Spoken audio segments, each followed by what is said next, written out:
ओम शांति। अव्यक्त मुरलियों की श्रृंखला में आज हम प्यारे बाप दादा के 3-12-70 के मधुर महावाक्य सुनेंगे। मुरली का सार है सामना करने के लिए कामनाओं का त्याग। आज हरेक अव्यक्त स्थिति का अनुभव कर रहे हैं। कहाँ तक हरेक निराकारी और अलंकारी बने हैं वह देख रहे हैं। दोनों आवश्यक है। अलंकारी कभी भी देह अहंकारी नहीं बन सकेगा। इसीलिए सदैव अपने आप को देखो कि निराकारी और अलंकारी हूं। यही है मन मना भाव, मध्याजी भाव। स्व स्थिति को मास्टर सर्वशक्तिमान कहा जाता है। तो मास्टर सर्वशक्तिमान बने हो ना।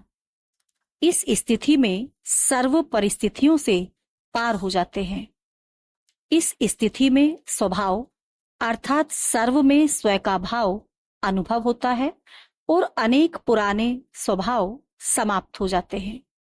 स्वभाव अर्थात स्वयं में आत्मा का भाव देखो तो फिर यह भाव स्वभाव की बातें समाप्त हो जाएंगी। सामना करने की सर्व शक्तियां प्राप्त हो जाएंगी।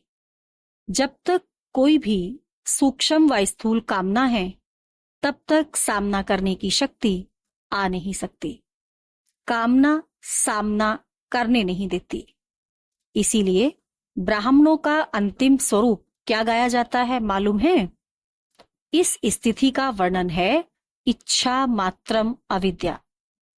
तो अब अपने आप से पूछो, इच्छा मात्रम अविद्या ऐसी स्थिति हम ब्राह्मणों की बनी है। जब ऐसी स्थिति बनेगी तब जय जयकार और हाहाकार भी होगी। यह है आप सभी का अंतिम स्वरूप।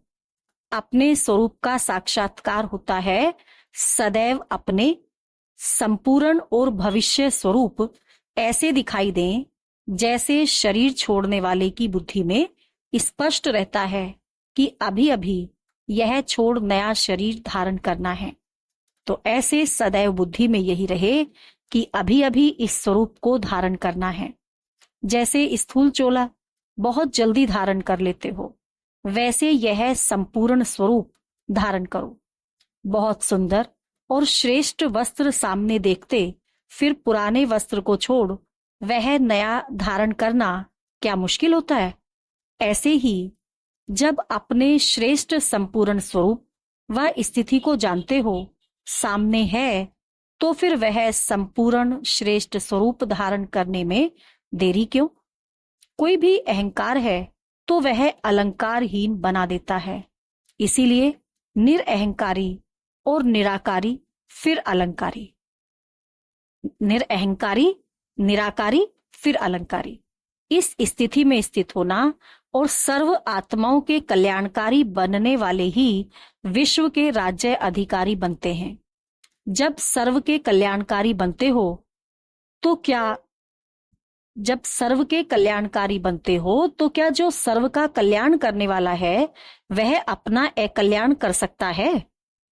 सदैव अपने को विजयी रत्न समझ हर संकल्प और कर्म करो।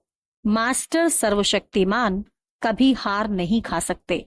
हार खाने वाले को न सिर्फ हार लेकिन धर्मराज की मार भी खानी पड़ती है। क्या हार और मार मंजूर है? जब हार खाते हो हार के पहले मार सामने देखो। मार से तो भूत भी भागते हैं, तो मार को सामने रखने से भूत भाग जाएंगे। अब तक हार खाना किन्हों का काम है? मास्टर सर्वशक्तिमानों का नहीं है।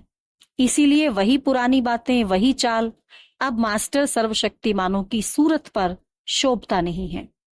इसीलिए संपूर्ण स्वरूप को अभी अभी धारण करने की अपने से प्रतिज्ञा करो। प्रयत्न नहीं, प्रतिज्ञा करो। प्रयत्न और प्रतिज्ञा में बहुत फर्क है। प्रतिज्ञा 1 सेकंड में की जाती है, प्रयत्न करने में समय लगता है। इसीलिए अब प्रयत्न का समय भी गया। अब तो प्रतिज्ञा और संपूर्ण रूप की प्रत्यक्षता करनी है। साक्षात बाप समान साक्षात्कार मूर्त बनना है। ऐसे अपने आप को साक्षात्कार मूर्त समझने से कभी भी हार नहीं खाएंगे।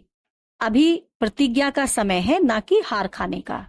अगर बार बार हार खाते रहते हैं तो उसका भविष्य भी क्या होगा? ऊंच।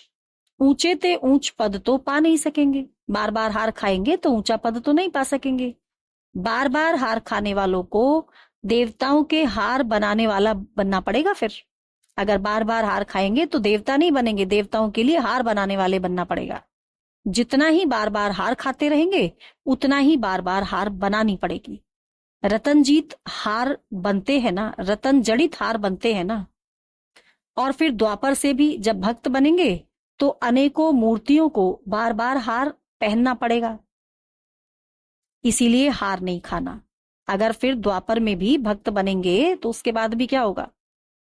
अगर भक्त बनेंगे तो मूर्तियों को बार बार हार पहनाना पड़ेगा, और अगर देवता बनेंगे तो फिर हमारी जड़ मूर्तियों को भी हार पहनाए जाएंगे।